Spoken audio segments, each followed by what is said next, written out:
Hello, I'm Daniela.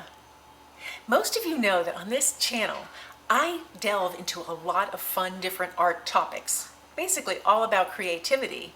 And to that end, I do slow stitching, mixed media, acrylic painting, watercolor painting, bookmaking, paper arts. And it's come to my attention that not all of you are interested in all of those things. So for those of you that are interested in watercolor, I started a new channel, Daniela's Watercolor Studio. Now, my existing watercolors that are on this channel will remain on this channel, but on the new channel, on the Watercolor Studio channel, I'll have watercolors geared towards beginner watercolorists, as well as a little more advanced topics. I've already started uploading new videos, and I'll have a new video every week. Now, here are some of the different techniques that we'll use and some of the images we'll paint, and then there'll be more besides.